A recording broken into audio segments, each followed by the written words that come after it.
Hello दोस्तों, नमस्कार। मैं अपने यूट्यूब चैनल में आप सभी का स्वागत करती हूँ। शिव गीत अच्छा लगेगा तो लाइक कीजिएगा, नए मेरे चैनल पर तो सब्सक्राइब कीजिएगा और कमेंट में बताइएगा कैसा लगा मेरा गीत। प्लीज़ आप लोग सपोर्ट जरूर कीजिएगा। अरे काशी नगरिया से आइले महादेव, गौरा हनली बजर के मार।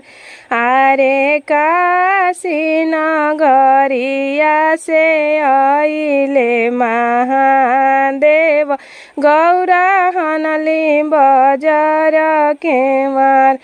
अरे खोलना ये गौरा बजर के मरिया, दुआरा महादेव खार।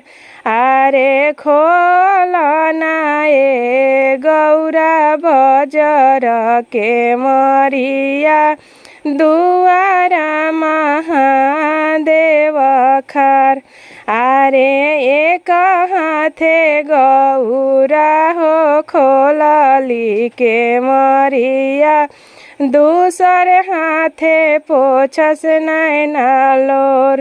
अरे एक हाथे गौरा हो खोलली के मरिया, दूसरे हाथे पोछस नैना लोर।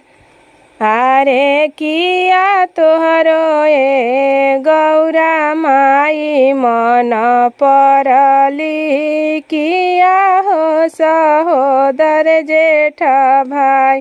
अरे किया तोहरो ए गौरा माई मन परली, किया हो सहोदर जेठ भाई।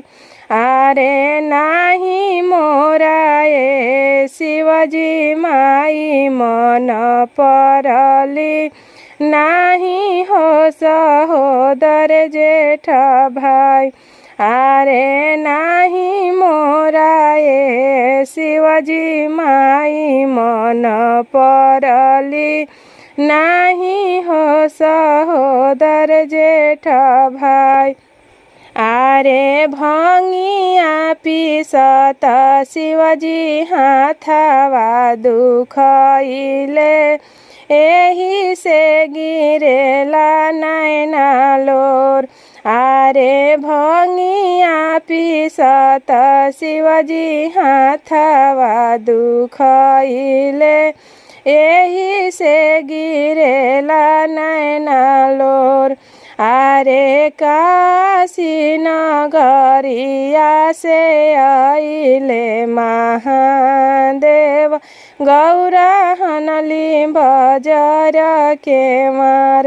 अरे काशी नगरिया से आइले महादेव, गौरा हनली बजर के मार।